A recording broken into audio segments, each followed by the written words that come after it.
Vamos se colocar de pé.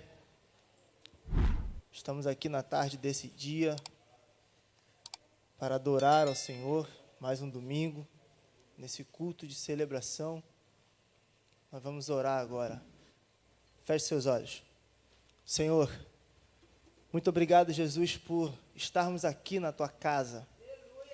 Porque nós temos, ó Pai, o privilégio de Te adorar, de Te buscar, de reconhecer que só o Senhor é o nosso Senhor e nosso Salvador. Senhor, o sentimento é de gratidão, Senhor.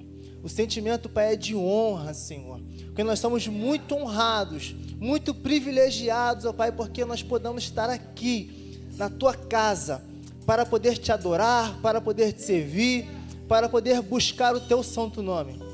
Senhor, a minha oração é que o Senhor venha se fazer presente aqui. Espírito Santo de Deus, é bem verdade que o Senhor já está aqui. E se o Senhor já está aqui, o Senhor pode agir com liberdade. Se o Senhor quiser curar, o Senhor cura. Se o Senhor quiser salvar, o Senhor salva. Se o Senhor quiser libertar, o Senhor liberta. Então, Espírito Santo de Deus, a minha oração é: fale com cada um de nós aqui nessa noite. Não permita que a gente venha sair daqui da mesma maneira que nós entramos. Nos dê um culto abençoado. No nome de Jesus. Amém e graças a Deus. Aleluia! Nós temos um Deus que é abrigo, torre forte e proteção para nossas vidas. Vamos celebrar esse Deus com alegria. As palmas!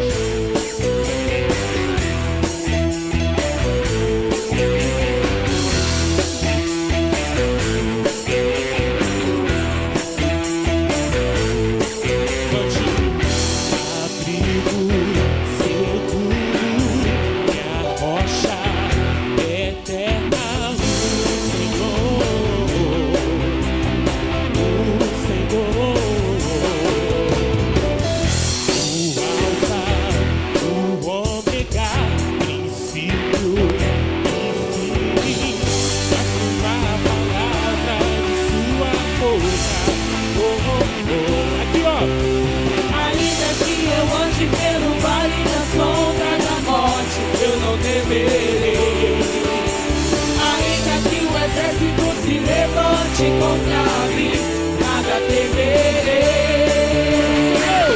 O Senhor é bom, uma fortaleza no dia da angústia. O Senhor é bom, uma fortaleza no dia da angústia. Conheço os que confiam nele. Ele já preparou bondade e proteção para a sua vida.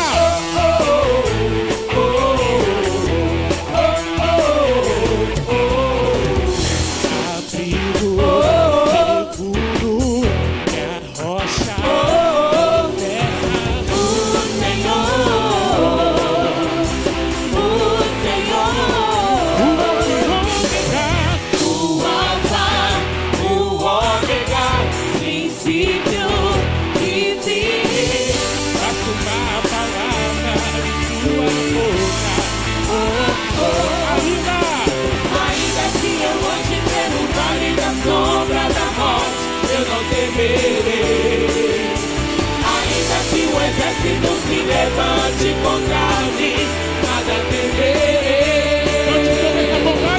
O Senhor é bom, uma fortaleza no dia da angústia. O Senhor é bom, uma fortaleza no dia da angústia. Ele é bom.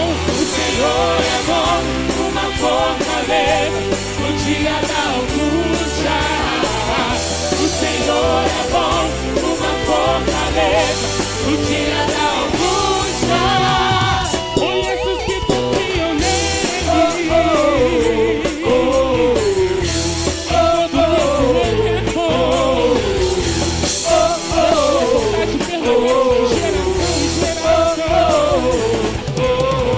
Deus é bom pra mim.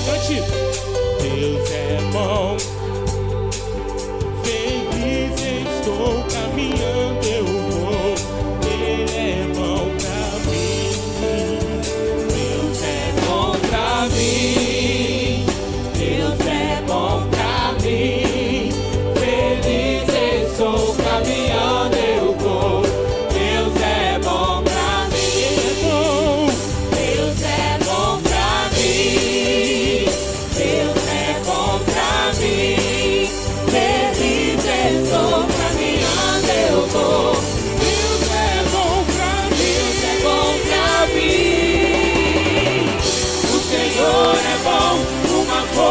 fortaleza no dia da angústia.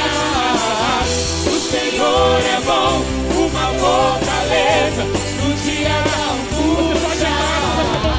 O Senhor é bom. Ele já preparou bondade, refúgio para a tua angústia. O Senhor, no dia, Ele é bom, Ele é bom. O Senhor é bom, uma fortaleza no dia da angústia. O Senhor é bom, uma fortaleza no dia da angústia. Conheço os que confiam nele.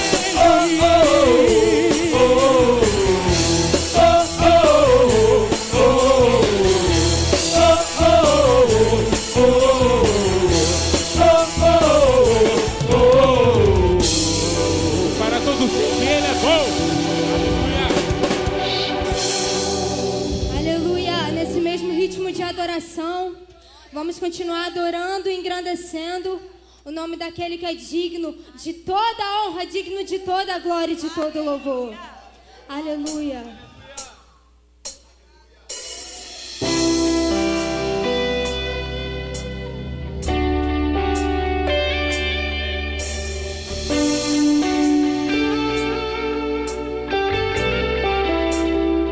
Eu poderia estar em qualquer outro lugar, mas tua glória me atraiu, tua presença me atraiu. Tentei me esconder por medo de não viver, mas tua glória me atraiu, tua presença me atraiu. É que a sarça, agradece o nome dele aí.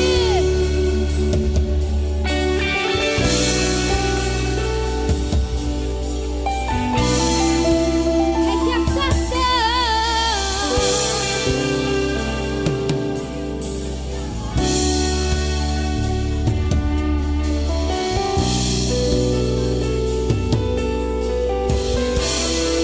e o dia quando agora vale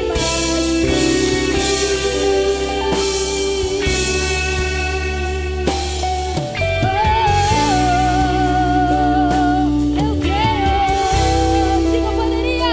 Eu poderia estar em qualquer outro lugar, mas tua glória me atraiu, tua presença me atraiu. Tentei me esconder com medo de não viver, mas tua glória me atraiu, tua presença me atraiu. É que a sarça pegou fogo e não se consumiu, e a voz que saiu dela um dia me atraiu, e o meu coração queimou até que descobriu que o dia quando a glória vale mais que mil. É que a sarça pegou fogo e não se consumiu, e a voz que saiu dela um dia me atraiu, e o meu coração queimou até que descobriu que o dia quando a glória, o dia quando a glória vale mais que mil. Vale mais que qualquer outro lugar. A presença dele é o mais valioso. A presença dele sempre, sempre sendo algo que você tem que priorizar na sua vida. Aleluia.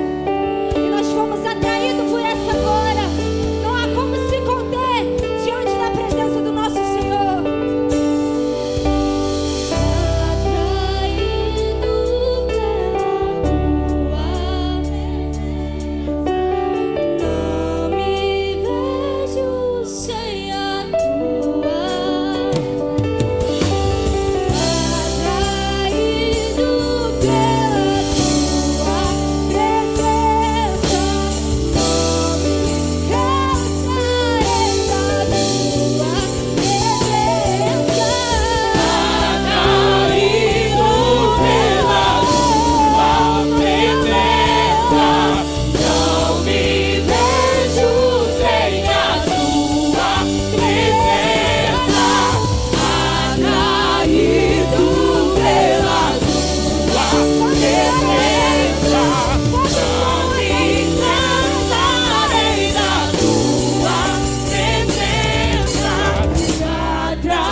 E a voz que saiu dela um dia até caiu. E o meu coração queimou até que descobriu que um dia eu volto agora, vale mais de mil. Regaçada pelo fogo e não se consumiu. E a voz que saiu dela um dia até caiu. E o meu coração queimou até que descobriu que um dia volto agora, um dia volto agora, vale mais de mil.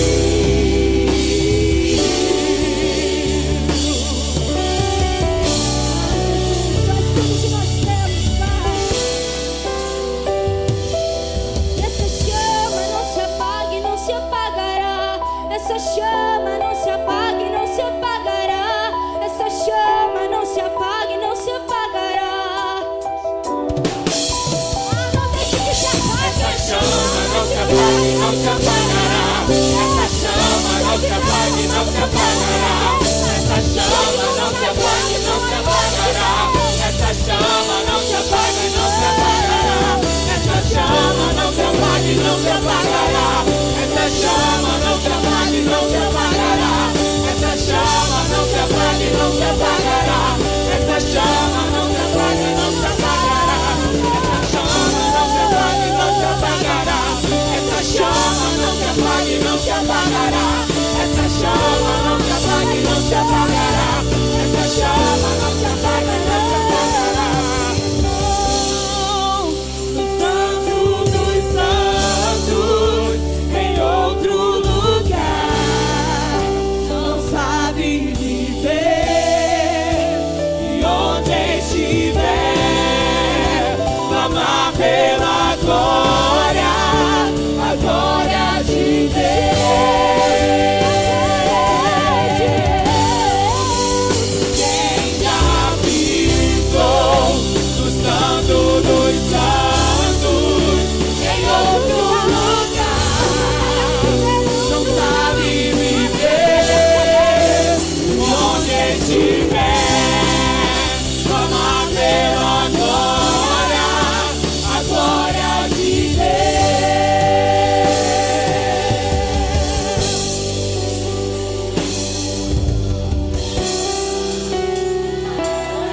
Não cesse a sua adoração. Feche seus olhos. Levante as suas mãos e continue adorando. Sim. Sim. Levante a sua adoração. Não vai parar não. Continue, irmão. Glória. Aleluia. Oh, glória. Oh, aleluia. Só você que já pisou no Santo dos Santos vai glorificar agora. Só você que já pisou no Santo dos Santos vai adorar agora. Isso. Oh, glória. Adore.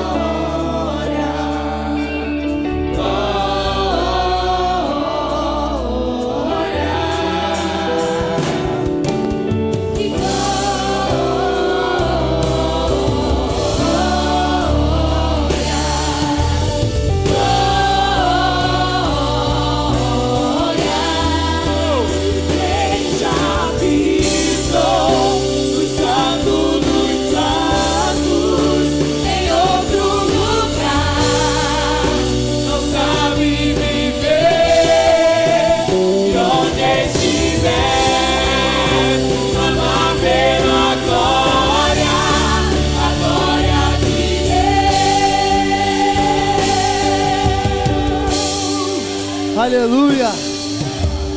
Oh, glória. Obrigado, Senhor, pela tua presença. Aleluia.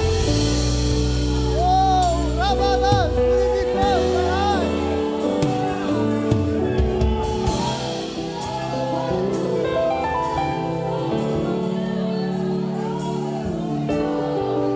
pode se assentar. Senta dando glória a Deus. Aleluia.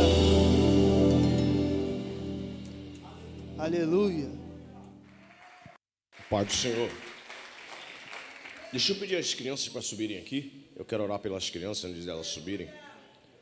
Todas as crianças podem vir aqui, por favor.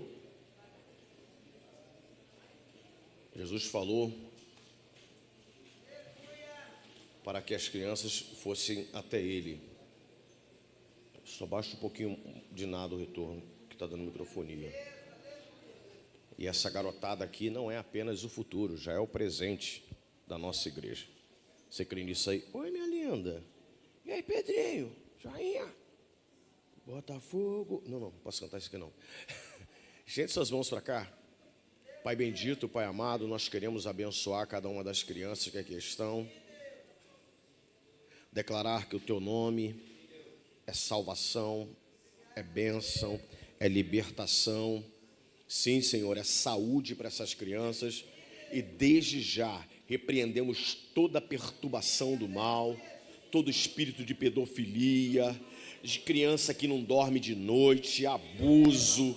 Sim, Senhor, esse ambiente de escola cheio de ideologias, nós repreendemos este principado e declaramos paz, prosperidade, saúde, vida com Deus para as nossas crianças. E quem crê assim, diga um amém aí, em nome de Jesus. Bem, pode aplaudir. Vocês que vão subir, ó, a tia já está lá, pode ir lá com ele, tá? Deus abençoe vocês. Por favor, abra a sua Bíblia em Gênesis, capítulo de número 35. Tem uma palavra lá que eu quero contar para você.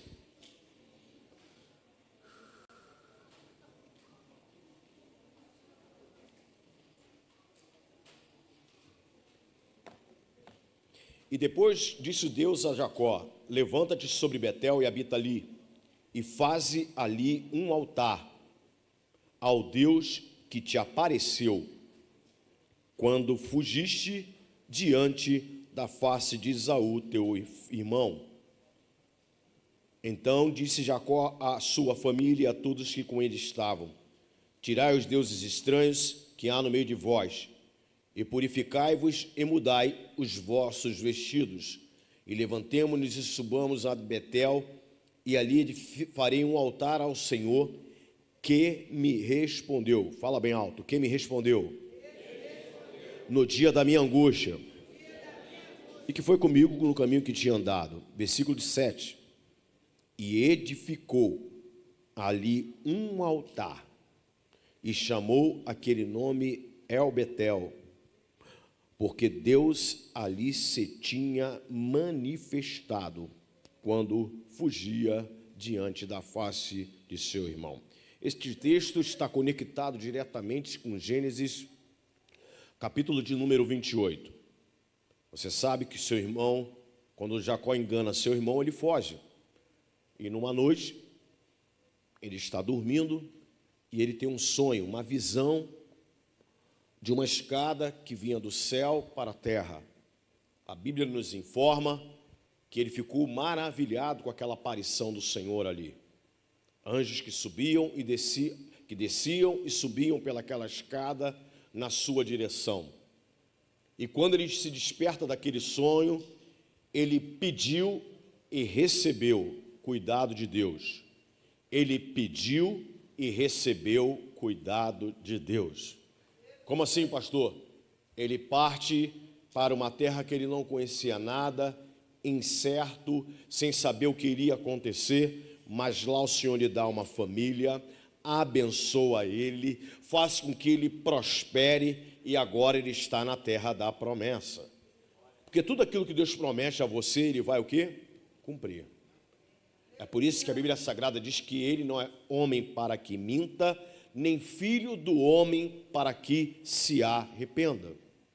Interessante que no capítulo 28, ele não apenas pediu ao Senhor a sua proteção, tampouco a sua bênção, mas ele fez um compromisso com o Senhor. Ele votou ao Senhor, ele fez uma aliança com o Senhor, e essa aliança envolvia algo que os povos já faziam naquela época.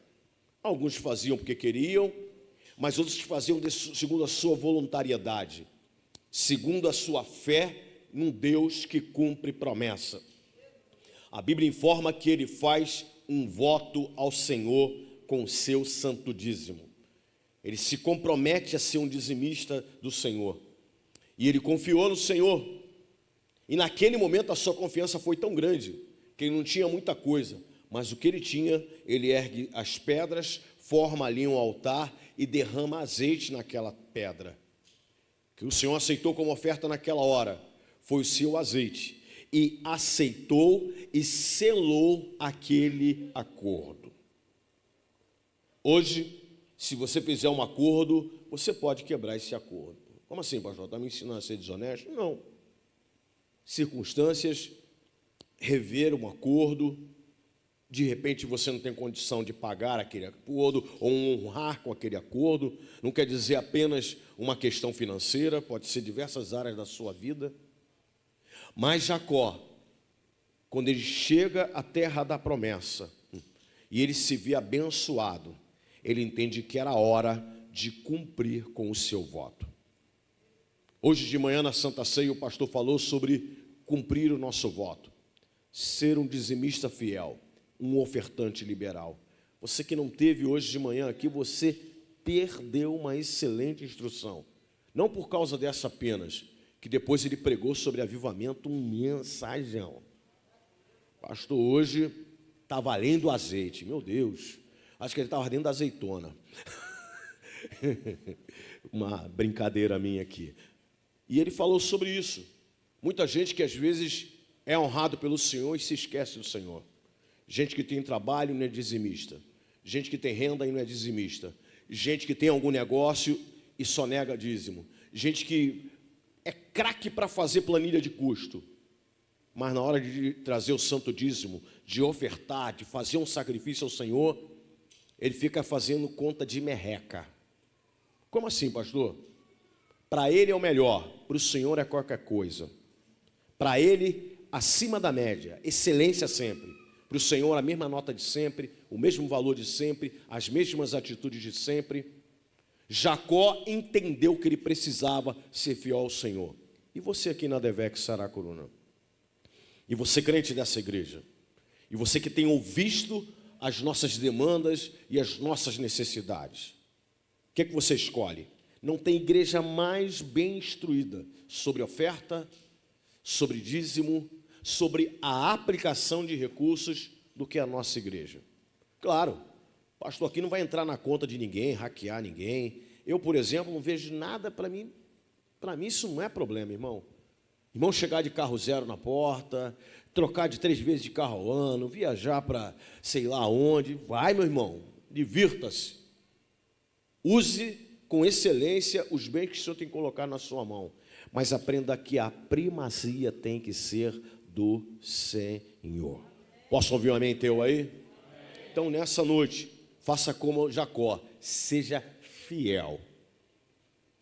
Foi Jesus quem falou, foste fiel no pouco, sobre o muito, ou sob o muito, eu te colocarei.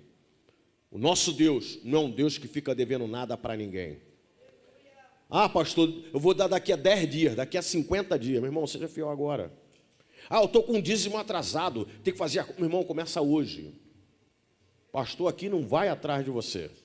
Nem essa igreja vai atrás de você. Por esse aspecto. A pessoa está doente, é outra história. A pessoa está passando uma necessidade, é outra história. Mas por causa de dízimo, fique em paz sobre isso. Mas o nosso Deus, que é justo, Ele sempre recompensa. Ele sempre recompensa os seus servos fiéis. E há uma palavra em Malaquias que o pastor falou. E essa palavra é bom. É boa. Porque às vezes a gente acha que o céu tem que estar aberto sobre a nossa vida. Mas o céu está aberto sobre as nossas vidas quando nós cumprimos os princípios de fidelidade ao Senhor. E você que fez o seu voto da campanha Um Coração Perfeito ainda não trouxe. Meu irmão, corre com isso. Nosso pastor prorrogou até o próximo domingo, em função do 5º dia útil. Tem gente que vai receber amanhã, essa semana. Pastor, mas eu nem fiz a campanha. Eu posso fazer? Pode também, meu irmão. Pega um envelope extra aí. Bota lá o seu nome para a gente contabilizar de maneira especial. Ah, pastor, posso fazer no cartão de débito e crédito? Pode, em 3 parcelas. Você pode fazer. Creia, meu irmão, o Deus que foi fiel, abençoou um homem que não tinha nada, fez ele prosperar, colocou o nome dele nas 12 tribos. É o mesmo Deus que está hoje aqui na Devex Saracuruna, pronto a abençoar a cada um de nós aqui. Eles vão dar o envelope de oferta para todos vocês. Dê as suas ofertas, dê o seu melhor. Pastor, eu trouxe meu dízimo. Pega o envelope de dízimo a mais aí, meu irmão, e faça a sua contribuição em nome de Jesus.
Levanta bem alto a sua semente. Aqui estão, Senhor, dízimos, ofertas, sacrifícios, votos, gratidões e, acima de tudo, fé num Deus que é supridor. Um Deus apenas, num Deus que não nos dá apenas a semente, mas este também nos dá a garantia que pela fé haverá uma colheita maravilhosa. Também tem gente aqui desempregado, necessitando de respostas de negócio, quem sabe na justiça, quem sabe de algo que eles precisam ter um socorro ainda esses dias, Senhor.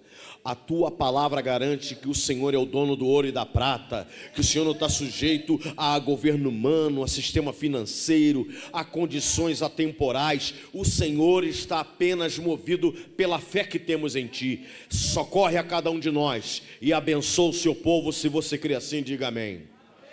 O dízimo você pode trazer aqui no gasofilácio, e você que tem a oferta da campanha pode entregar na mão do obreiro. Deixa eu falar duas coisas aqui muito importantes. Primeira coisa, eu quero falar sobre a conferência do Aviva, tá? Algumas instruções são importantes para você aqui. Pastor, vai ter salinha para criança? Infelizmente não. E aí, meu irmão, só vou ter quarta-feira.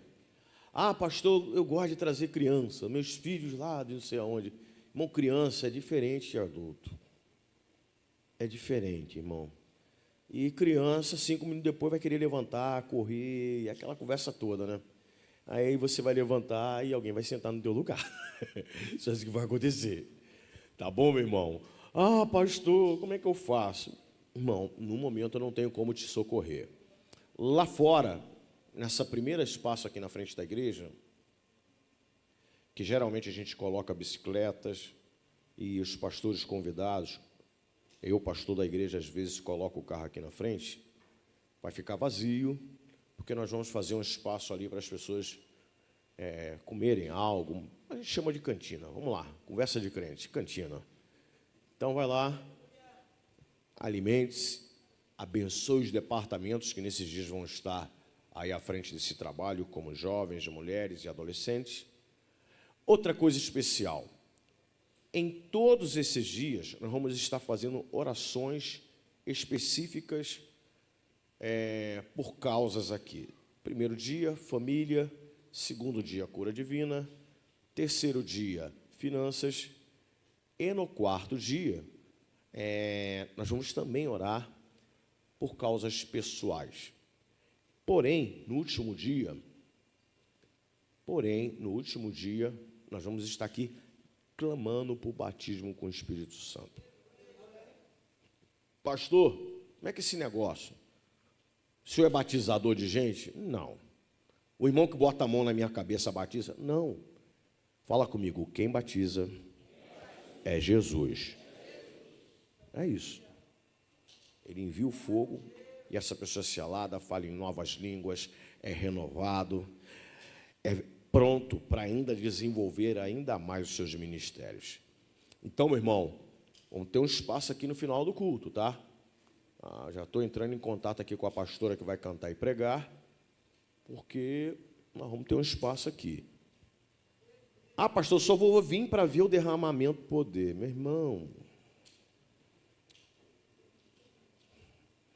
irmão, minha querida irmã, será que você é o Tomé dessa igreja?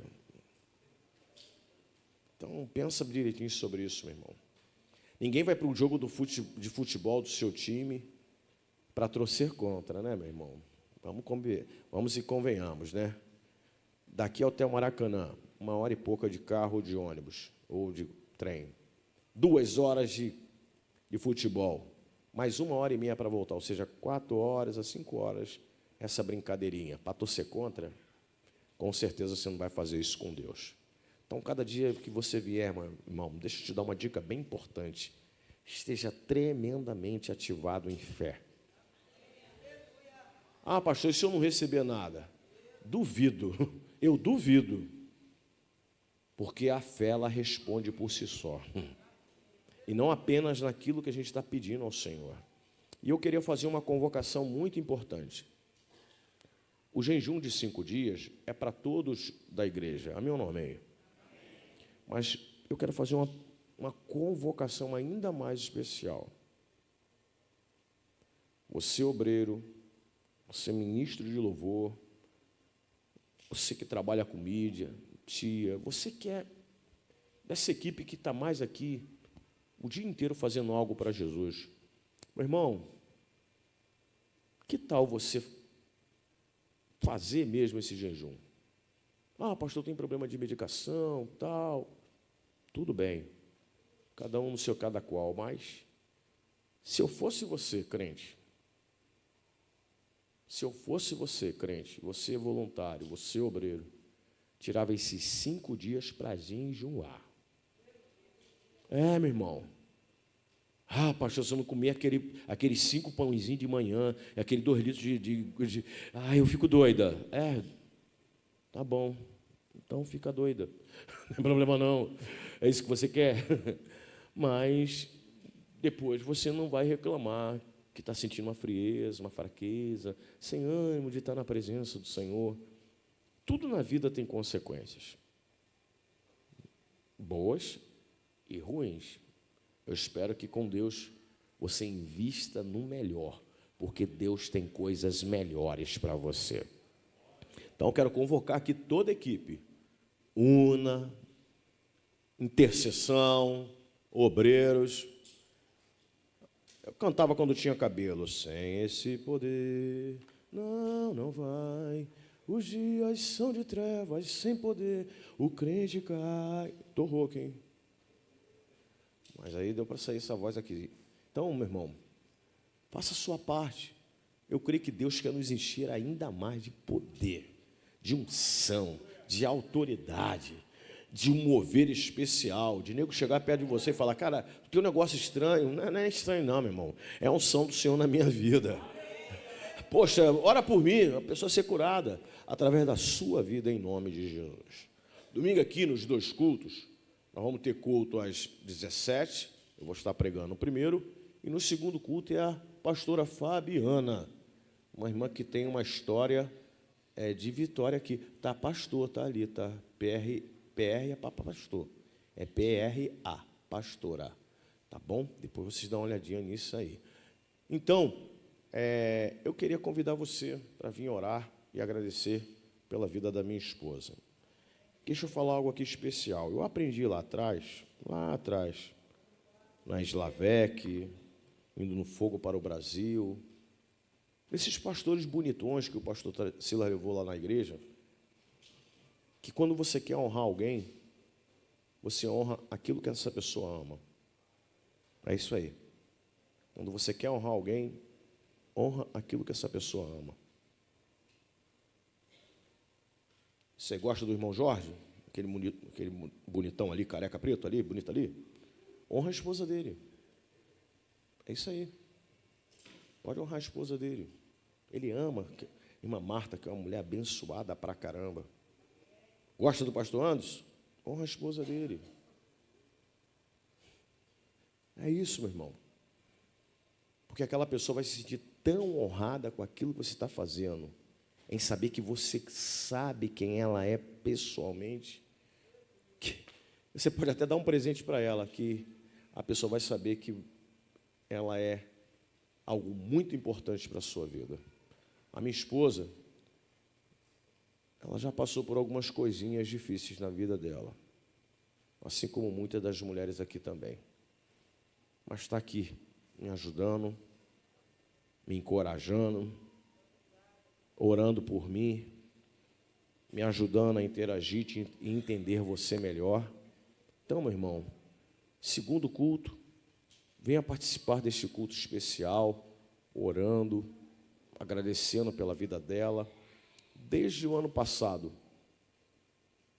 nosso pastor Silas, que sempre entendeu o que é honra, ele instituiu nas ADVEX o culto da esposa do pastor dirigente. Tem que homenagear todas as pastoras da igreja. Não. Ele falou da esposa do pastor dirigente. Como assim, pastor? Pode prestar atenção. O dia que Raquel Malafaia fizer aniversário na igreja, o pastor vai dizer amém, mas não vai ter culto especial para ela. É assim que funciona na ADVEC.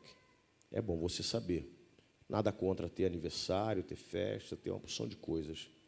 Mas culto é para a esposa do pastor, que é o segundo, está com ele na igreja. E isso aconteceu no dia do aniversário da pastora Elisete, ano passado. E a partir daí, você pode ver uma série de igrejas, domingo que vem, acho que é hoje mesmo, que a gente está fazendo aniversário, é a esposa do pastor lá em Macaé, da regional de Macaé, e as igrejas fazem, é uma bênção, e eu sou grato ao Senhor por tudo aquilo que vocês têm feito na direção da minha esposa. Sou grato pelas orações, pelo carinho, pela forma respeitosa que você trata a minha esposa. Muito, muito, muito obrigado.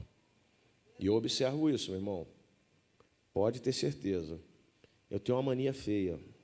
Uma das manias feias que eu tenho é que quando eu vejo alguém fazer alguma coisa bem por mim, boa por mim, ou por alguém que eu amo, aquilo ali vira uma obsessão para mim, que eu tenho que retribuir o bem que aquela pessoa fez por mim. Como assim, pastor? É feio isso?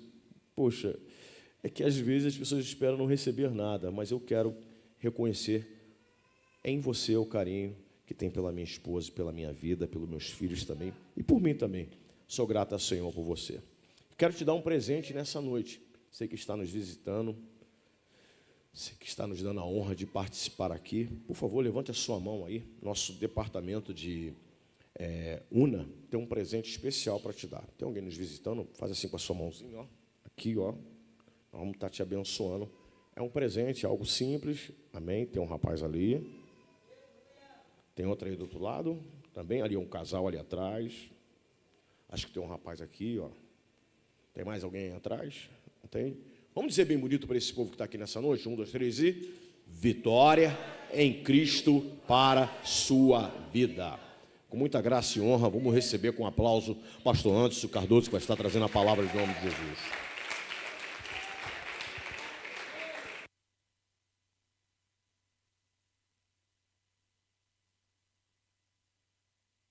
Graça e paz, igreja. Glória a Deus por Jesus Cristo que nos dá vitória. Abra sua Bíblia comigo, por favor. Evangelho de Jesus, segundo escreveu João Marcos, o capítulo é o 15 e o versículo de número 21. Enquanto você procura o texto sagrado, eu quero tributar a Deus a honra e a glória, o domínio para sempre, e também dar uma palavra de gratidão, primeiro ao meu pastor Eliezer, pela mentoria e apoio e pelas orações que foram feitas para o meu digníssimo pai, e também a igreja da qual eu pertenço. Muito obrigado pelas mensagens, pela oração, pela intercessão que vocês fizeram por mim. Hoje meu pai habita nas mansões celestiais e eu entendo que eu tenho que me manter de pé para estar daqui a pouquinho ali. Não vai demorar não, né? É igual a carta aos Hebreus, capítulo 10, se eu não me engano, versículo 35 ou 37, que diz: por um poucochinho de tempo, o que há de vir, virá, e não tardará.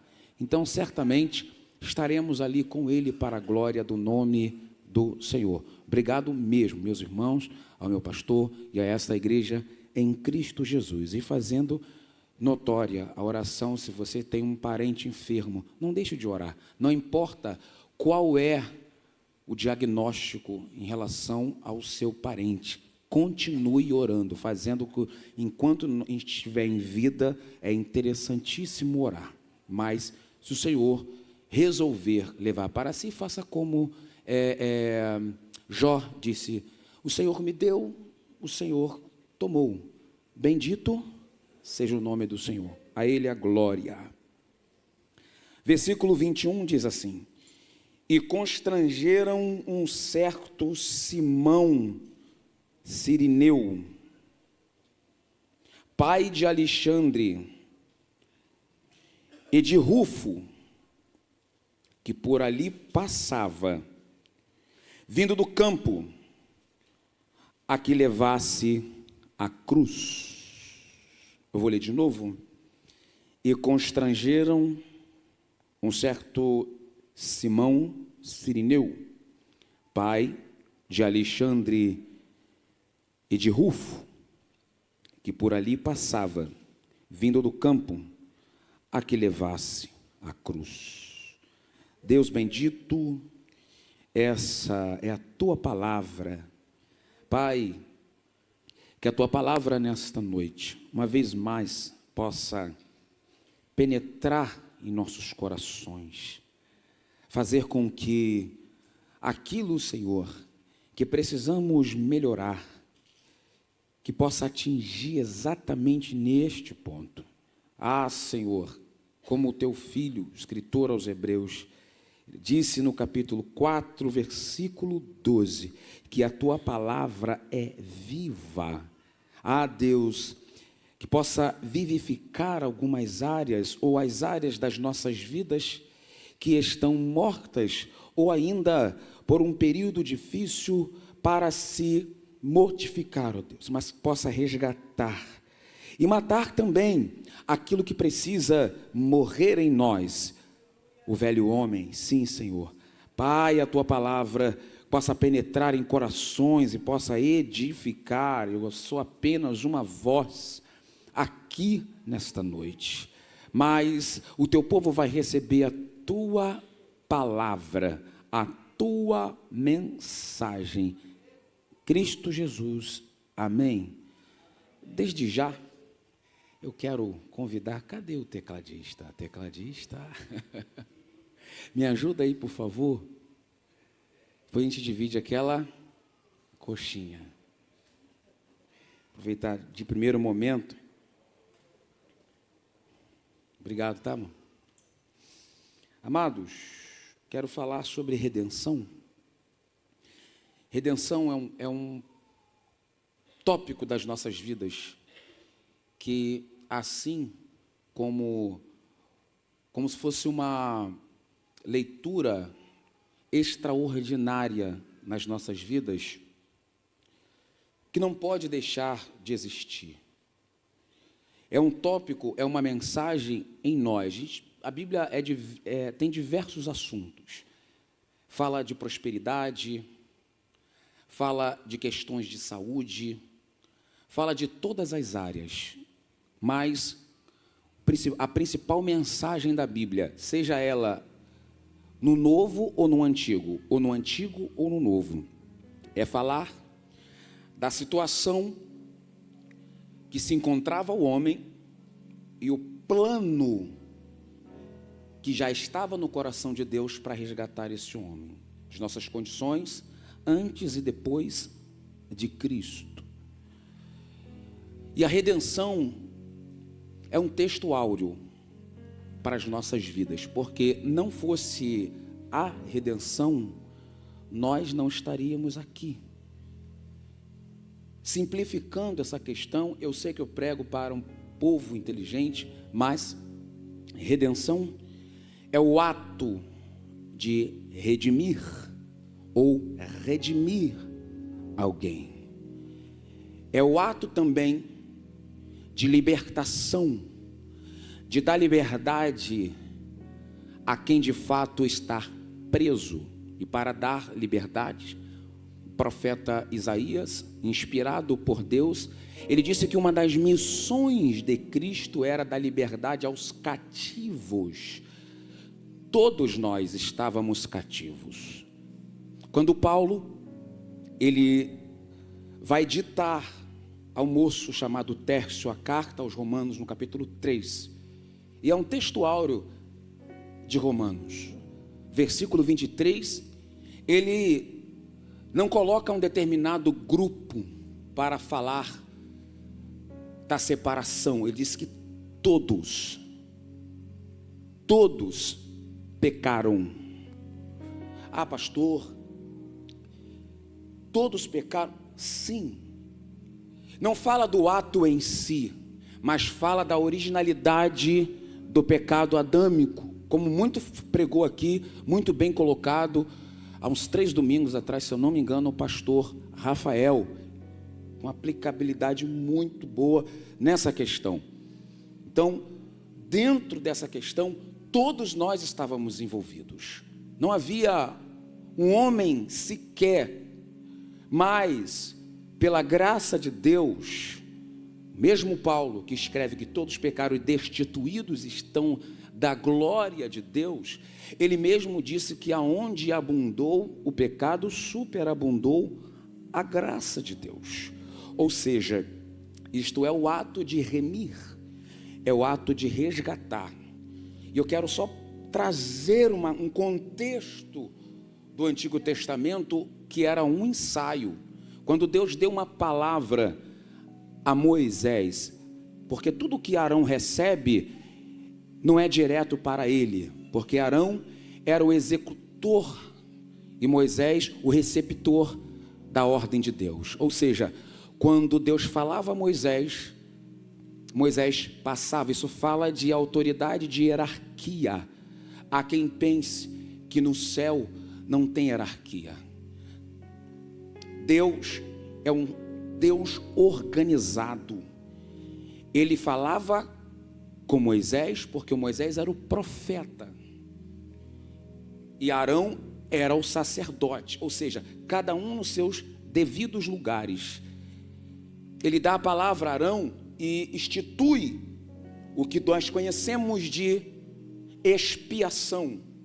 O ato da expiação era um ensaio para o processo de perdão de pecados. Só que no Antigo Testamento, pelo fato de não ter ninguém capaz ainda diante de Deus para perdoar definitivamente o pecado, a Bíblia diz que Deus institui. Era uma forma de Deus olhar para o ser humano e não destruir o ser humano por causa do pecado. Porque o livro do profeta Isaías, e depois vocês me cobram, não lembro qual é o capítulo, diz que o nosso pecado faz, eu não lembro o versículo, faz separação entre Deus e os homens. As minhas mãos não estão encolhidas para que não possa salvar, nem os meus ouvidos agravados para que não possa ouvir, mas os vossos pecados fazem separação. Ora, Deus nunca desejou se separar do homem, mas foi um ato do homem se separar de Deus, mesmo Deus procurando-o e fazendo um projeto de resgate deste ser humano. Então, o pecado que tão de perto nos rodeia, é ele quem nos separa de Deus. No Antigo Testamento, até que alguém estivesse capaz, até que viesse a promessa de Deus, através de Cristo Jesus, de acontecer, Deus institui a expiação. O ato da expiação era o cordeiro imolado de 1 ano, não poderia ter mácula, deveria ser um cordeiro sem mancha, bem cuidado. Aquele cordeiro era preparado todo ano, para que ao seu tempo fosse oferecido. Não havia estímulo algum ou desejo de alguém consumir como alimento na sua casa esse cordeiro. Esse cordeiro era para sacrifício, embora alguém depois pudesse consumir sua carne, mas a princípio a motivação de quem criava o cordeiro era exatamente para a expiação. E no momento do sacrifício, este sangue era espargido sobre o altar, e o sumo sacerdote apresentava para Deus. Deus olhava a atitude da oferta. Se fosse um cordeiro puro, de 1 ano, se estivesse dentro dos critérios estabelecidos por Deus, Deus recebia a oração, e o sangue deste cordeiro cobria o pecado. Ou seja, quando Deus olhava para o sacrifício, não olhava para a atitude pecaminosa. Ou seja, eu levava o cordeiro e o ato que eu cometia, ou seja, o que foi cometido por Adão propriamente dito, e suas consequências eram encoberto. E não fala de esconder, porque a palavra ali no hebraico não fala de esconder, fala de perdão, proteção, guardar, que é diferente de esconder, porque seria contra as palavras do próprio Deus. Aquele que esconde os seus pecados não alcança misericórdia, mas quem confessa e deixa, ou seja, quem peca e não confessa, ele não alcança e nunca prosperará, mas quem confessa e deixa, alcançará misericórdia. Então, veja que esse contexto de expiação, em modo nenhum, está dizendo para alguém esconder, mas era um plano do próprio Deus. O sangue cobrindo, era Deus dizendo: enquanto houver sangue espargido no altar, é mais pela obediência, mas haverá um dia que o sangue não cobrirá mais, o sangue limpará. Aí sim haverá uma redenção definitiva. No momento é ensaio. Então todo o Antigo Testamento era ensaio, mas o próprio profeta Malaquias, quando ele profetiza ao povo, diz: e vereis outra vez a diferença do justo e do ímpio, do que serve a Deus e o que também não serve.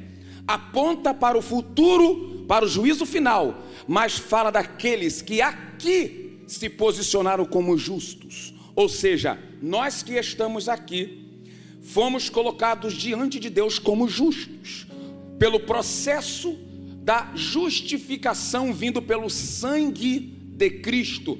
É Ele quem nos justifica diante de Deus. E agora não mais precisamos oferecer nenhum tipo de animal. Ninguém precisa chegar aqui com um animal. O máximo que você pode fazer, e se quiser, eu aceito. Eu não sei se o pastor aceita. Se alguém quiser dar um: pastor, tem um boi lá em casa de primeira qualidade, eu quero amolar esse boi, cortar as primeiras carnes e entregar. Eu não sei se o pastor aceita, não sei se os irmãos vão aceitar, mas eu vou aceitar. É claro que eu estou fazendo comparação, eu não estou fazendo pedido a ninguém aqui, é só uma comparação. Mas se todavia, entretanto, meu aniversário é no próximo dia 10, aleluia. Não precisa fazer sacrifício. Não é como outras religiões por aí que oferecem sacrifício nas esquinas. Não.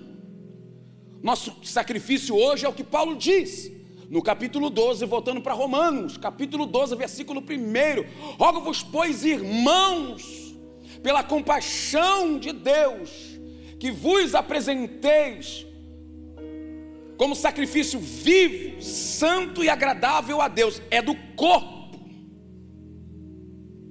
Fala do corpo vivo, porque Deus é Deus dos vivos. Ele morreu, mas Ele ressuscitou e está vivo.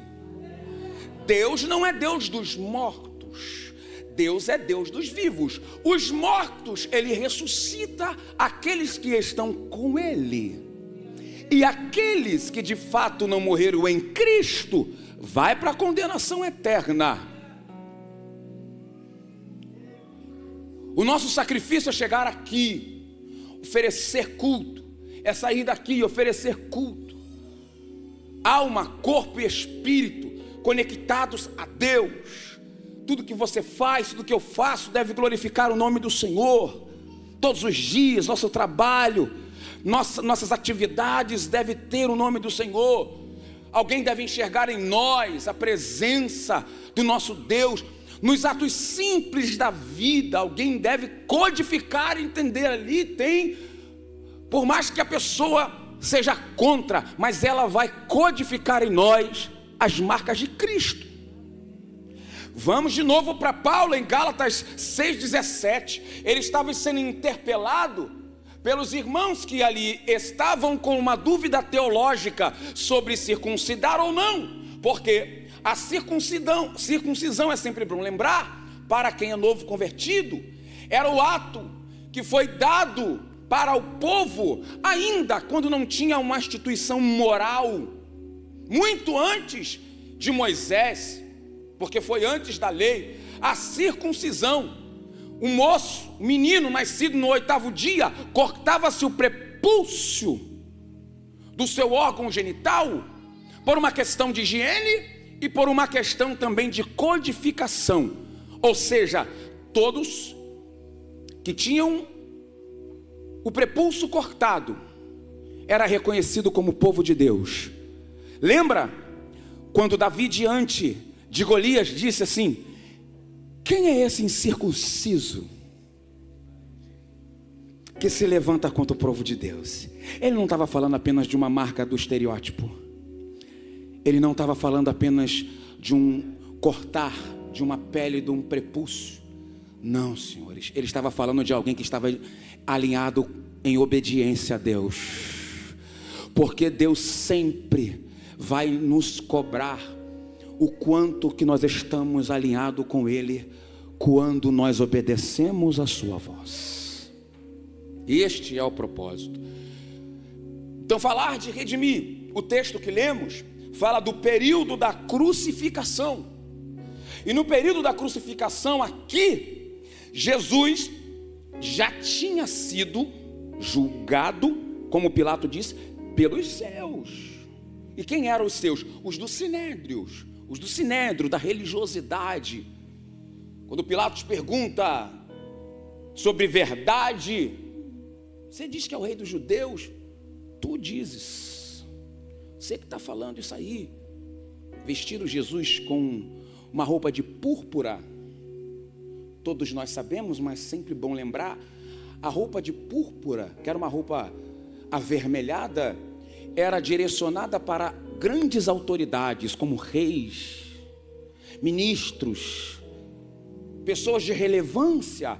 E ao vestir Jesus com uma roupa de púrpura, fazer-lhes uma coroa de espinhos e colocar uma escrita Rei dos Judeus, eles não estavam homenageando Jesus.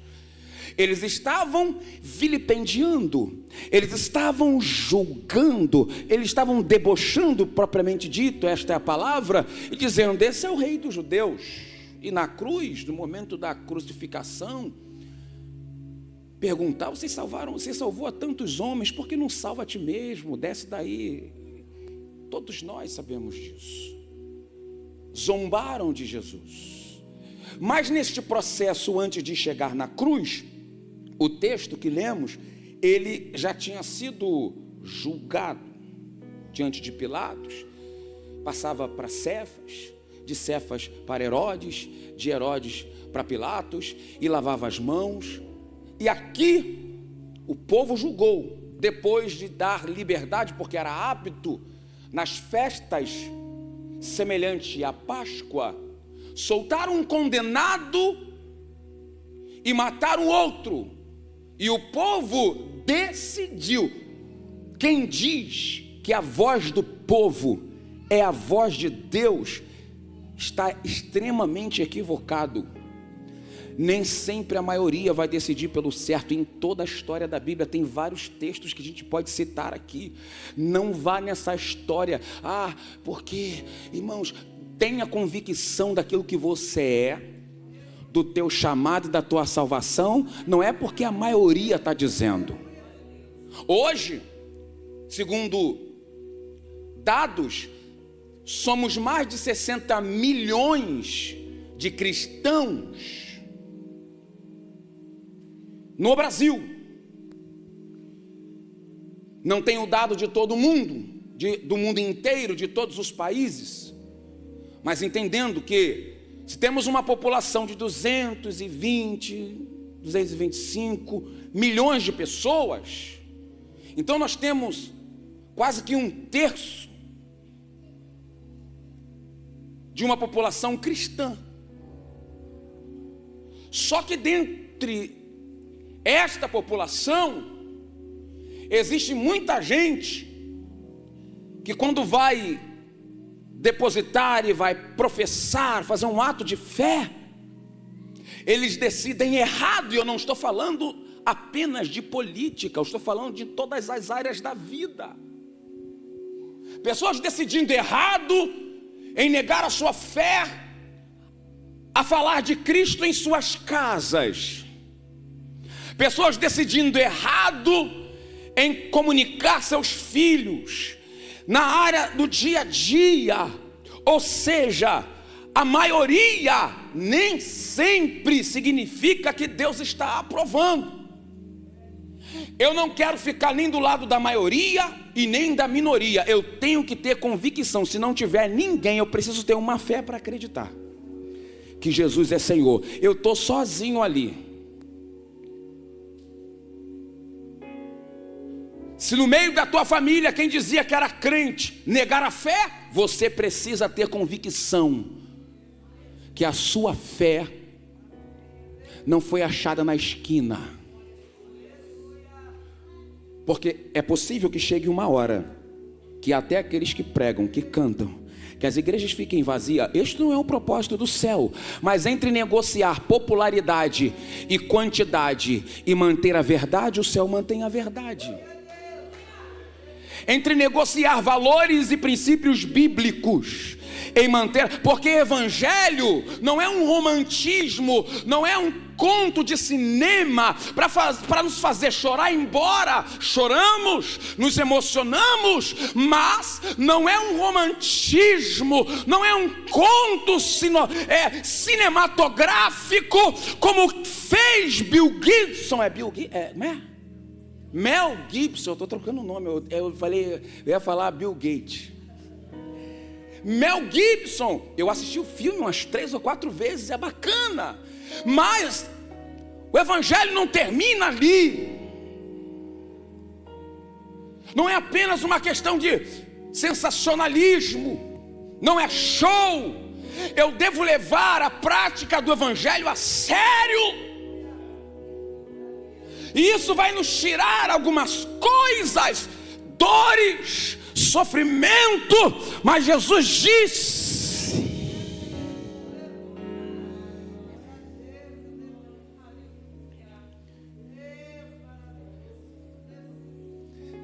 neste mundo tereis aflições. Ele não mentiu, ele não enganou ninguém. Mas tem de bom ânimo, porque eu, Thaís, disse Jesus, venci. E se eu venci, e vocês estão comigo,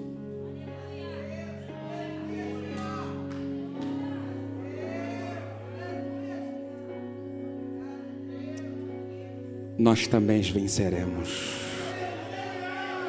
Eu não sei qual é a luta que você está passando, o processo que você está passando, mas isso é temporal, vai acabar. Ebaranda cancho e derevassai. Livro do Apocalipse, capítulo 21, versículo 4. Deus fala ao evangelista João na ilha de Pátimos. E ele vos enxugará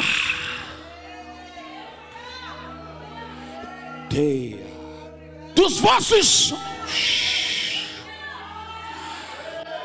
toda lágrima.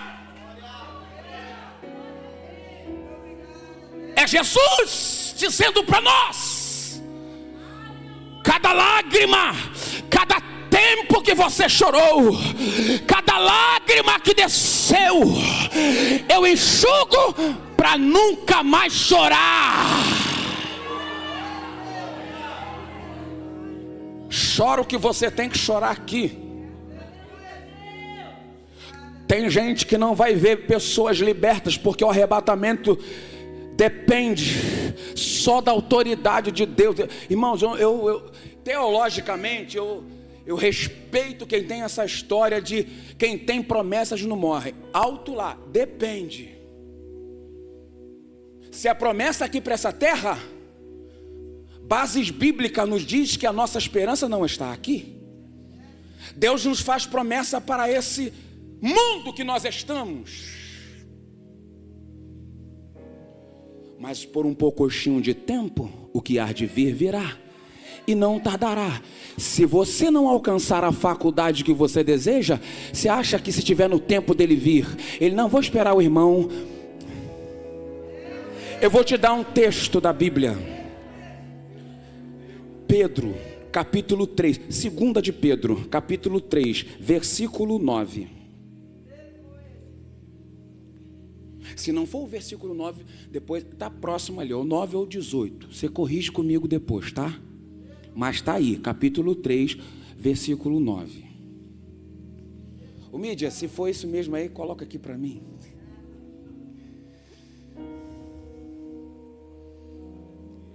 Diz que o Senhor não retarda as suas promessas. Eu vou procurar aqui para ficar mais certo, que eu sei que está 1 de Pedro, capítulo 3. 2 de Pedro, capítulo 3. Versículo 9, é isso mesmo. Se puder colocar aqui, 2ª epístola de Pedro, capítulo... Rapaz, a hora já foi. Capítulo 3, versículo 9. Diz assim, vou me adiantar aqui, mas pode deixar fixo depois. Porque o Senhor não retarda a sua promessa, não está no plural, está no singular. Ainda que alguns a tem por tardia, mas ele é longânimo para convosco, não querendo que alguns se percam, senão que todos venham arrepender-se. Deus não tarda e também não falha. Já ouviu alguém cantar que Deus tarda, mas não falha? Já ouviu alguém pregar? Não, irmão, Deus tarda, mas não falha. Isto não está na Bíblia, isto é heresia. O que a Bíblia diz é o seguinte: Deus não tarda.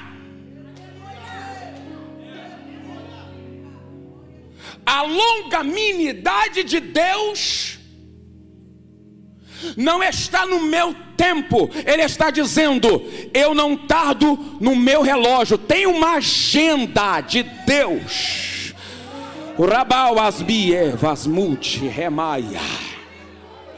Não adianta ficar desesperado, ansioso. Quando vai ser? Quando vai ser? Não é para amanhã, é para agora. Eu tenho que estar pronto, aguardando. Quando vai ser? Agora.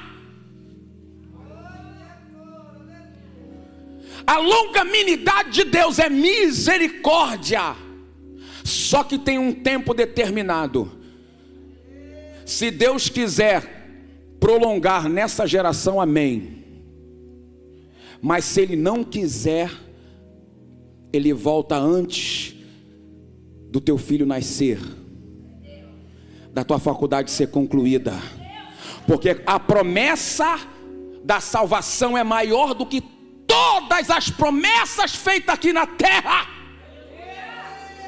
Alguém aqui tem dúvida disso? Paulo, ele escreve aos irmãos, dizendo aos coríntios: se a nossa fé, nossa esperança estiver somente nesta terra, seremos dos homens. E ele engloba todos, crente ou não, os mais miseráveis. Ele está dizendo: se a tua fé é apenas para esperar a porta aberta, que não tem problema. Se a tua fé é só para esperar troca de carro, não tem problema. Se a tua fé é apenas para terminar a tua faculdade, não tem problema. Mas se for só isso, tua fé é medíocre, minha fé é medíocre. Mas espere a coisa melhorar. Mas se não melhorar, tchauzinho para este mundo. Eu quero viver o plano que Deus reservou para minha vida. Diga para alguém que está do teu lado: ei, redimido. Diga: ei, redimido.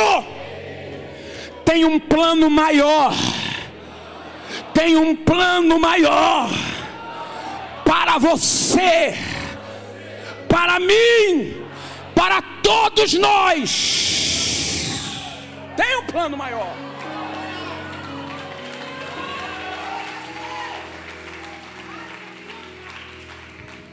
Redenção. Não dá para poder colocar isso, e não dá para se emocionar apenas ouvindo uma boa música. É como ouvir uma mensagem que nos confronta no dia de hoje, de manhã. Como eu fui confrontado. É sair aqui de cabeça baixa, não triste, mas perguntando: Deus, o que é que eu preciso melhorar? O que é que eu preciso me transformar?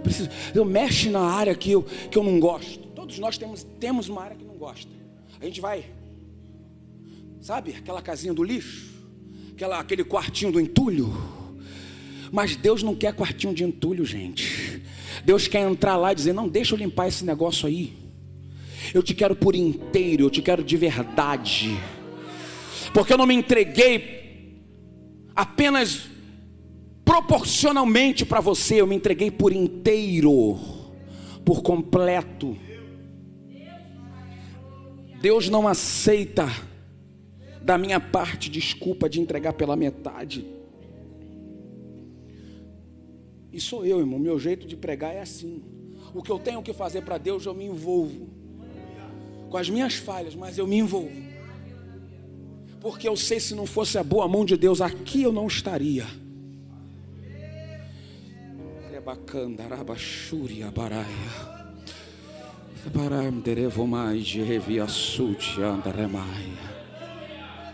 Eu estou me edificando aqui, porque as línguas estranhas servem para se edificar.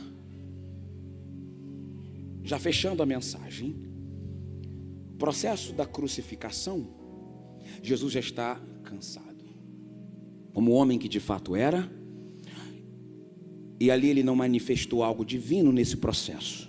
Ele sente as dores, quase 12 horas de julgamento, e aí vem a via dolorosa,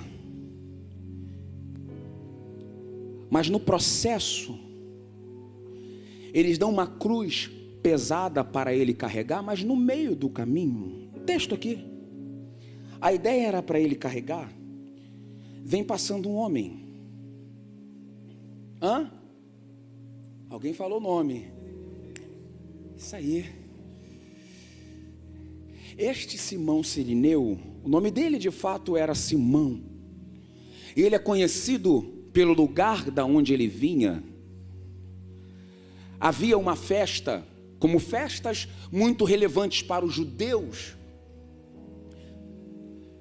Historicamente, geograficamente, esse Simão não morava em Jerusalém. Ele era de Cirene, um pequeno vilarejo. E os historiadores, tecnicamente falando, eles dizem que ele era mais para o lado da África. Morava lá, vinha por causa das festas, porque era de origem judaica. Cirene era lugar de batalha, ou seja, trabalho braçal. Pessoas muito fortes trabalhavam lá em Cirene. Era o campo. Esse homem está voltando exatamente do campo. O texto está aí, no versículo 21, ele está voltando do campo, do trabalho, um final de dia cansativo, está passando sem propósito nenhum, talvez pastor, igreja, dizendo: graças a Deus pelo dia trabalhado. Ele não tinha intuito de parar em Jerusalém, mas havia um espetáculo, porque para os romanos era um espetáculo. Por isso que Paulo debocha da atitude dos romanos, dizendo que é o espetáculo da graça.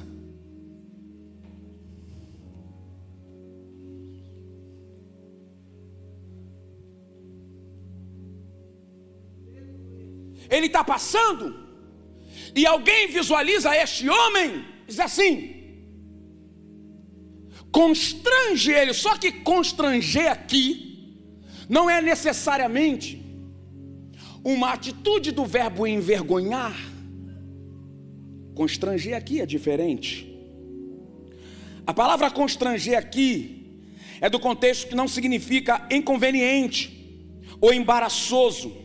Este verbo traduz o grego sinechei, é isso, que possui o significado muito amplo a partir da ideia de manter ou comprimir.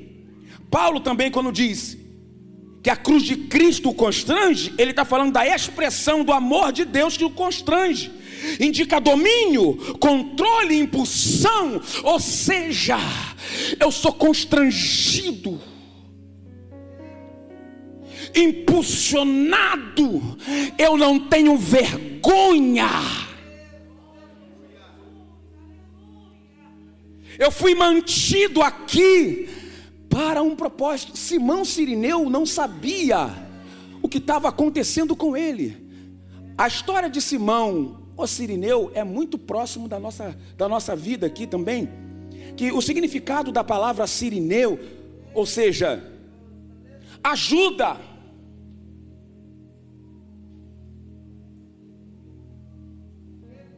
O que ajuda?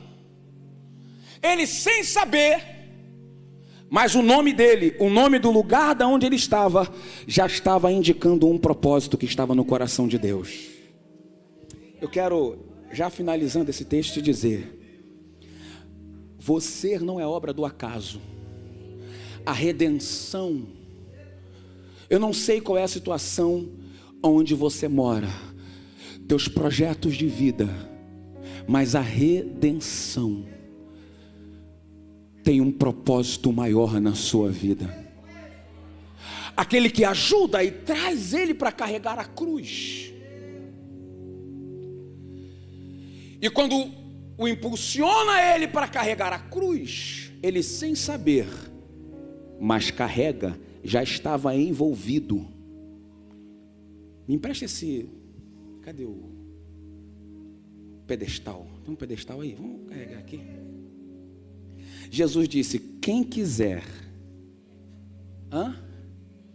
vinha após mim. Vou chamar me ajuda aí, Cirineu.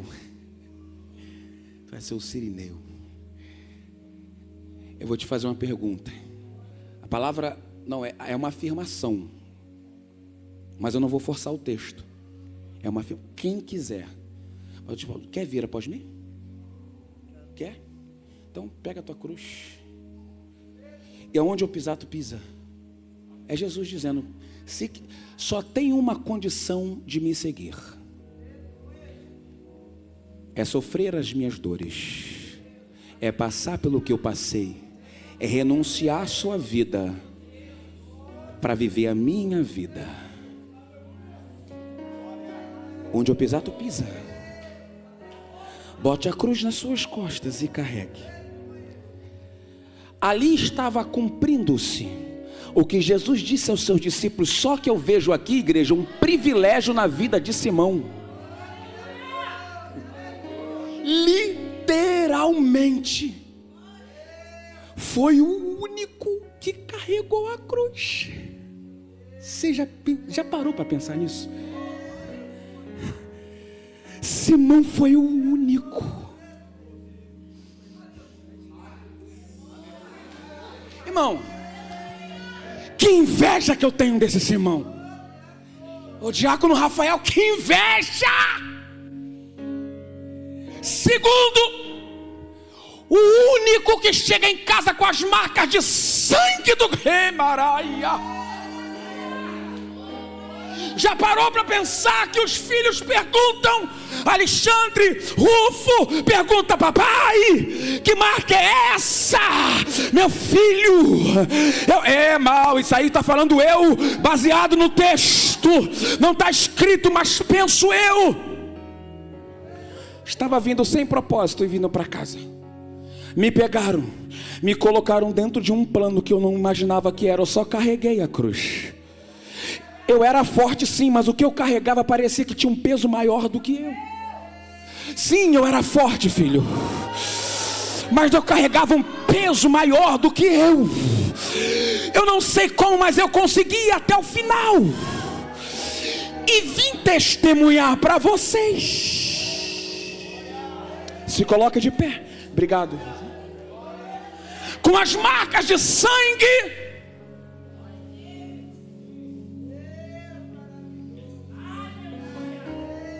Você já pensou que ele foi alguém que teve o próprio sangue, literalmente, de Jesus no seu corpo?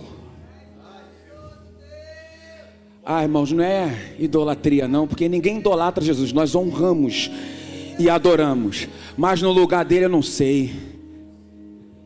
Eu não lavaria essas vestes. É claro que o sangue era para a alma, mas eu, irmão, faria um quadro.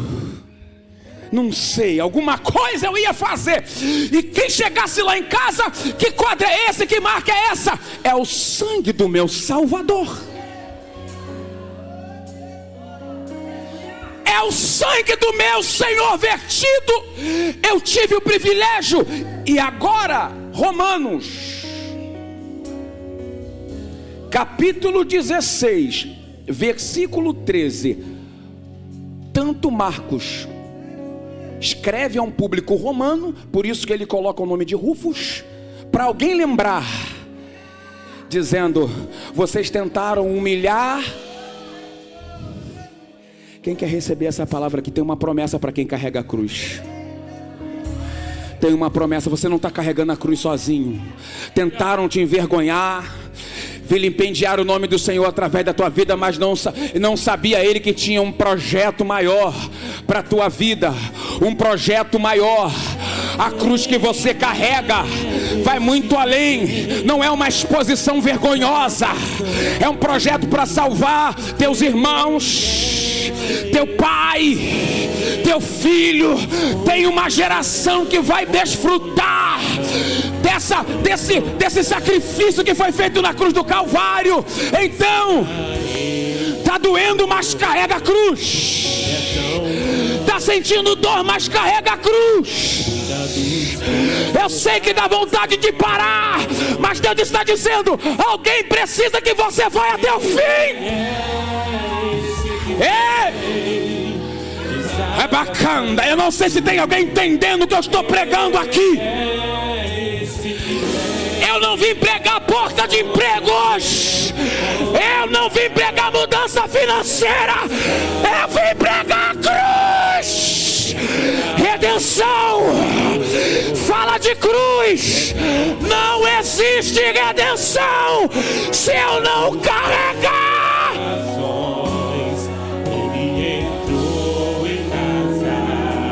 Emaia, carrega, carrega, carrega, vai, você consegue, tu vai chegar, meu irmão, tu rebacandaraia. Os nossos olhos se abrem, reconhecemos quem tu és, ao som da tua voz. Isso vai valer a pena. Vai valer a pena ir até o final.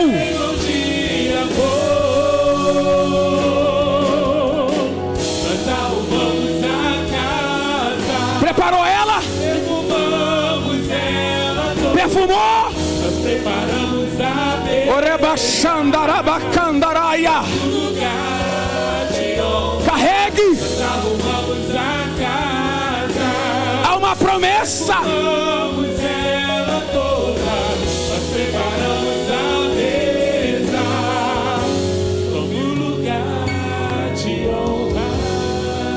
Paulo escreve aos Romanos capítulo 16, versículo 13, e isso mexe comigo. Preciso testemunhar isso aqui. E isso eu falei com o pastor e com alguns amigos. Eu falei: meu pai não deixou carro para mim, meu pai não deixou herança para mim financeira, mas se tem uma herança que ele deixou, era de um legado de um crente. Isso não significa que eu não tenho que trabalhar para deixar alguma coisa para os meus filhos. Eu falei esses dias também com o Patrick. Irmãos, muita gente hoje está deixando os valores principais. Não, uma agonia danada. Não vai para o culto. Não, só vou para o culto dia tal, porque eu tenho que fazer um TCC da faculdade. Não, some da igreja, some do evangelho, larga chamado, faz tudo o que tem que fazer. Parece que o que Jesus fez por você foi um lixo.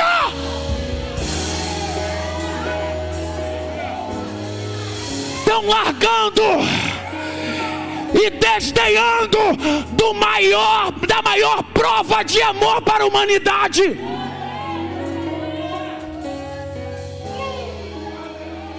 Não que eu tenho que pagar a faculdade do meu filho. Não que eu tenho que trabalhar. Eu sei, irmão. Eu sei que você tem que trabalhar. Eu sei que você precisa fazer suas atividades.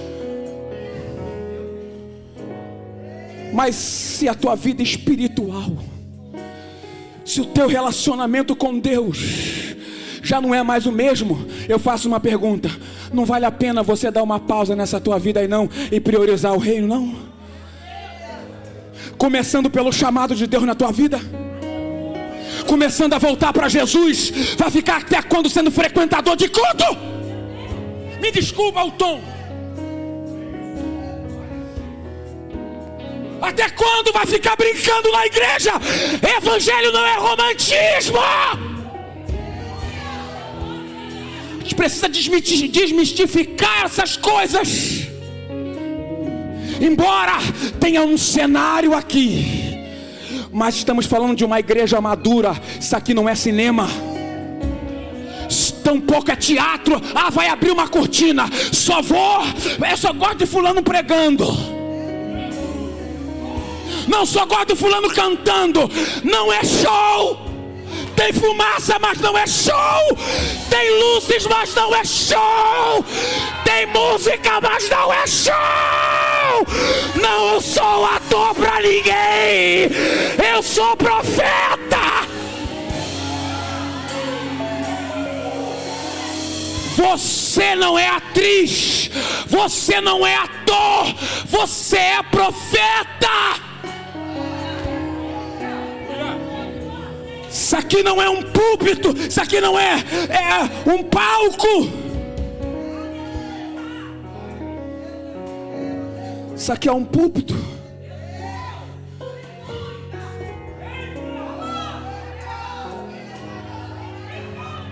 Eu não estou preocupado se alguém vai gostar ou não. Se não quiser, discute, para de seguir. Mas a proposta tem que ser falada.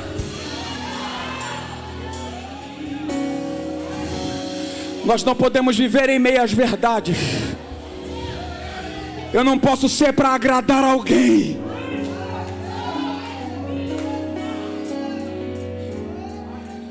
Ah, mas eu não vou falar isso. Tem igreja, pastor, que não prega mais sobre o inferno.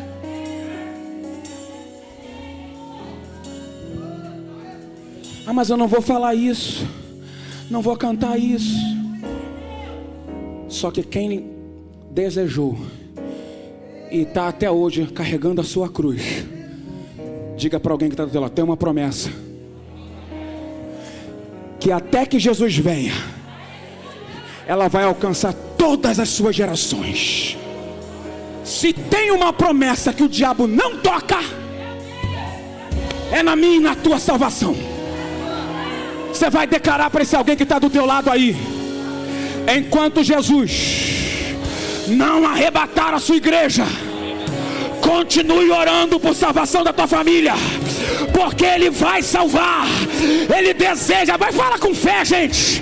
Porta do inferno vai caindo, porque haverá salvação na tua casa, haverá salvação na tua família. Sai da frente, Satanás. Nós arrumamos a casa, Defumamos ela toda, nós preparamos a mesa, sob o lugar de honra, nós arrumamos a casa, defumamos ela toda. Termina agora. Saudai. Capítulo 16, versículo 13 de Romanos. Escreve aí, Tércio. Saudai a Rufo. Emulticalai geme. Pergunta: pastor, diga pastor, quem é Rufo? Pai de Simão, filho de Simão Cirineu. É possível que não estava mais vivo, mas ele e a sua mãe, Paulo está dizendo, ele deixou um legado espiritual. Minha casa Irmão, eu quero entregar esse microfone aqui porque a gente tem que respeitar o tempo. E eu vou entregar. Tibaxaia, Ticalabaxúria. Eu não aceito perder meu filho, nem minha filha. Começa por mim. A salvação, se tiver afastado, vai ter que voltar. Se tiver na igreja, vai permanecer. Isso é uma vida de renúncia, tem que carregar a cruz. Você não carrega a cruz só para você, carrega por pessoas que podem ver teu exemplo. E aí salvação é individual, é decisão. Só que no final, Paulo está testemunhando aos romanos. Já fiz o convite aqui, pastor, por favor, termina a mensagem agora. E aí ele convida e diz assim: tá vendo?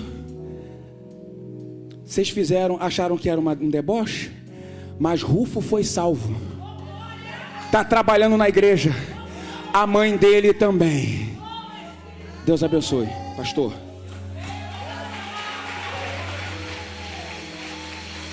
Glória a Jesus. A salvação oferecida para aquele que entende o sacrifício de Jesus. Muita gente não valoriza o sacrifício de Jesus, mas ele morreu e ressuscitou por você. E hoje tem uma aliança pronta para você. Simão poderia ter chegado em casa, contado aquela história, seus filhos continuando como se nada tivesse acontecido. Mas aqueles meninos ficaram sabendo que no terceiro dia, aquele homem cheio de hematomas, sangrando, cambaleando em Jerusalém, morreu, mas ressuscitou. E com certeza a fé nasce neles para a salvação da vida deles. E no capítulo 16, que para mim, Romanos, é a galeria daqueles que servem a Deus sem título, sem palco, sem nada. Ele simplesmente é um servo do Senhor. E Paulo escreve a sua carta agradecendo a igreja de Romanos, a cada um daqueles 40 nomes que serviam a Jesus pelo aquilo que Jesus era para a vida dele. Está lá escrito o número de Rufo. E o teu nome? Está escrito aonde? Ah, pastor, no SPC e Serasa. Tudo bem, já é em algum lugar. Não é um lugar legal, mas posso te dizer, o melhor lugar que pode estar escrito é no céu. Você tem certeza que o teu nome está escrito no livro da vida? Se você morrer agora, você vai para o céu. Se você morrer agora, você vai encontrar com Jesus nas mansões celestiais. Ah, pastor, sei que mensagem é essa, você sabe? O que está fazendo aí ainda? Vivendo a vida que você está levando, vivendo esse tipo de evangelho, como pregou aqui bem o pastor antes, que é mais um evangelho do domingão à noite, depois eu vou para casa, assistir o jogo do Fantástico, os gols do Fantástico, e aí? E vivendo a mesma segunda de sempre. Você pode mudar a sua vida. Se você quer voltar para Jesus, se você quer fazer uma nova aliança com Jesus, eu convido que você venha à frente agora. Sei que tem alguém perto dele aí, é 1 minuto. Essa é a hora. Essa é a hora. Ah, eu estou em dúvida. Vem na dúvida mesmo. Porque na tua dúvida você vai estar dizendo para o inferno: inferno, você não me venceu com a tua dúvida. Você não me venceu com os seus argumentos, com os pensamentos e sofismas da vida. Eu decidi acreditar naquele Jesus que tem uma redenção para a minha vida. É você? Então vem aqui que eu quero orar por você. Ah, pastor, não quero. Que Deus lhe conceda uma outra oportunidade. Lembre-se, Simão só teve uma oportunidade de carregar uma cruz que não era dele. Ele não teve outra oportunidade, mas ele pegou aquela oportunidade e entrou para a história. Como é que você quer ir embora hoje desse culto que vai terminar em 2 minutos? Sem tomar uma oportunidade para Jesus? A decisão é sua. Deus te abençoe, meu pastor. Você que vem nos visitar, seja bem-vindo a essa casa. Próximo domingo vamos estar de novo aqui às 17 horas. Essa semana toda nosso culto vai começar pontualmente às 19h30. Meu irmão, chega. Pega o convite virtual, aí passa para pelo menos 10 pessoas, convida, tá? E nos grupos o convite virtual, tá, meu irmão? Ah, pastor, eu quero mandar aquele convite que tem lá no Instagram, que tem aquele negócio, as pessoas cantando e pregando. Pode mandar isso também, até como forma de chamar a pessoa. Use da sua estratégia, meu irmão. Pode ter certeza que a sua estratégia será vitoriosa em nome de Jesus. Deixa eu impetrar a bênção sobre você. A graça de nosso amado Salvador Jesus, o amor de Deus Pai, seja com você. E as doces consolações no Espírito Santo, seja com todos aqueles que aguardam a vinda de Cristo. Digo amém. Deus te abençoe.